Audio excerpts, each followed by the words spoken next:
Buenos dias, PASW staff, clients, and friends joining us. Welcome to Thursday's class. ¿Cómo se dice hey now? I don't know. I wanted to give you a professional Mexican intro, but that's okay. We are looking at probably the most important street in the city. I've thought about this for years doing this class, but I felt we needed more pieces of history around the city before we kind of look at the birthplace of Los Angeles. Although maybe it should have been the opposite, but who cares? Yesterday we looked at Procol Harum's Watershed of Pale. Hope you enjoyed that, and just to see the interconnectedness of music. Because Baroque was, way hundreds of years earlier than pop music. And what was the 1960s thinking when they were like, maybe we'll use something from a few hundred years ago? So we saw how they used that. And then film scoring results are in for Down Three Dark Streets. So, Buenos dias, yes.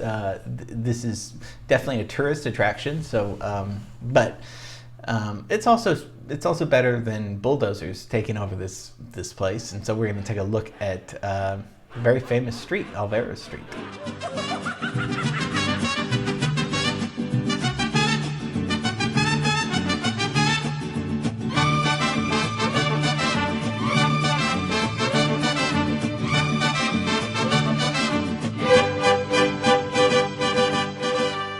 So, birthplace of Los Angeles, that's pretty crazy. It's a Mexican marketplace right now that kind of, it's a nostalgic kind of old Los Angeles.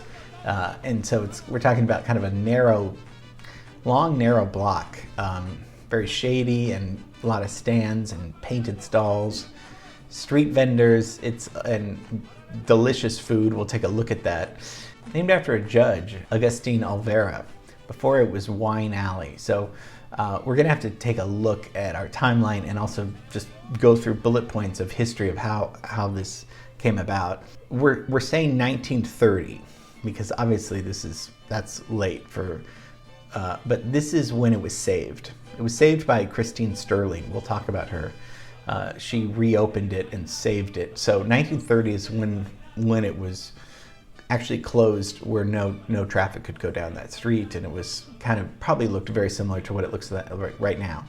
So 30s, same year as the Wiltern for entertainment and concerts, right? Same year as LAX for travel. People can come in now on planes. Same year as Pantages that we did a long time ago. These are just classes that we had done. So entertainment and commerce and tourism is coming to LA.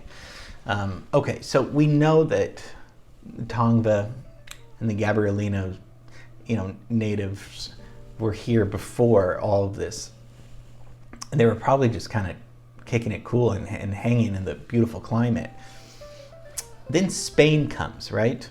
So Spain comes and, builds some missions, converts, people, kills people, terrible, tragic history.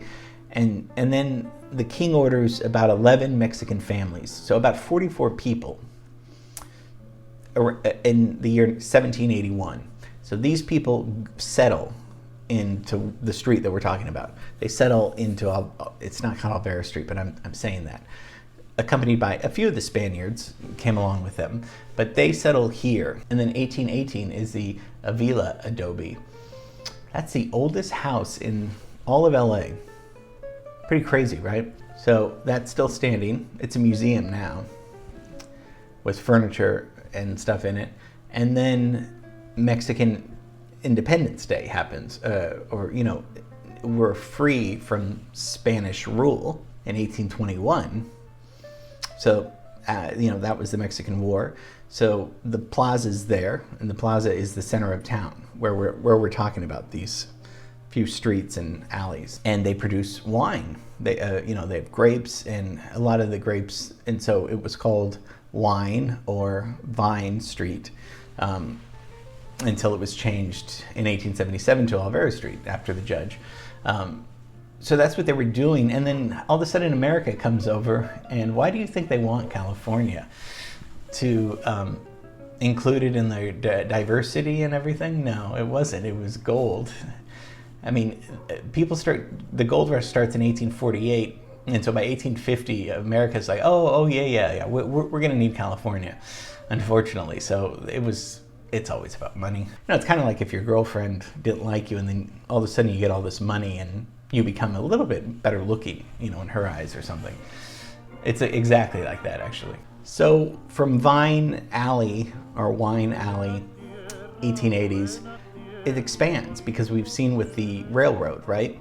Get a lot of people coming in, you know, people from Kansas for $1, just a trip out to LA. People start buying real estate, of course, but then people just want a better climate. So more immigrants start coming into LA. Also, a lot of Italians.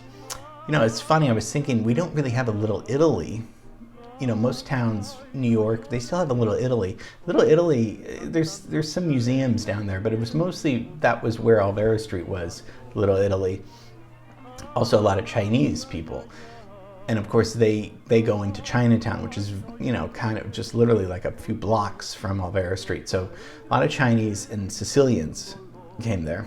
And then Union Station is across the street, but that's not until the late 30s. So, but again, more tourism and people moving, migrating.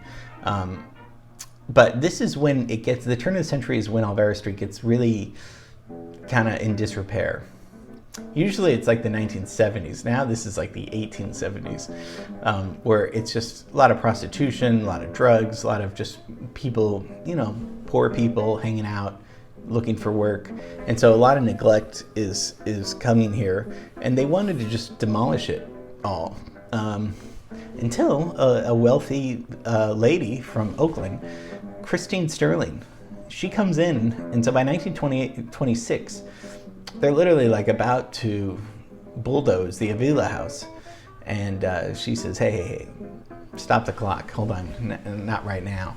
She works really hard, like it takes years actually, not until 1930, because we looked at, for her to get the proper backing and paperwork and all that stuff.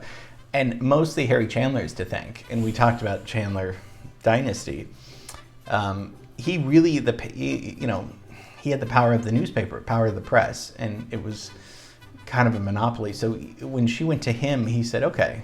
And again, I don't think this was out of the goodness of his heart. He saw dollar signs because this was going to be tourism. But you know what? At least at least it's not like a grove down there now. You know, I mean, we got something nice. So sometimes it does have to be about money. But if it can be classy with money, I think that's okay. So Chandler really helped Sterling, and they established the Plaza de Los Angeles Corporation.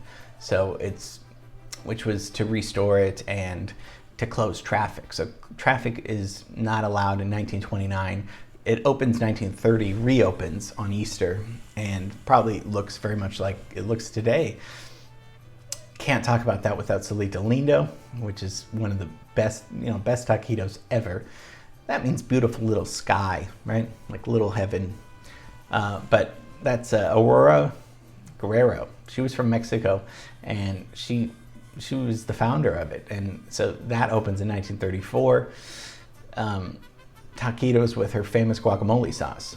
Still a huge hit today, and it's just so great. Not the oldest restaurant. The oldest Mexican restaurant in LA is El Cholo on Western. That's 1927. So that's the oldest surviving Mexican restaurant. Just FYI. I mean, Sterling actually moves in. It's weird because like she lived in Chavez Ravine, and of course, as we know with Dodger Stadium, they destroyed that and kicked out all those families. So she saw a lot of change in unsettled, ideas of land people coming in, and so she moved into the Avila house, and she died there in 1963.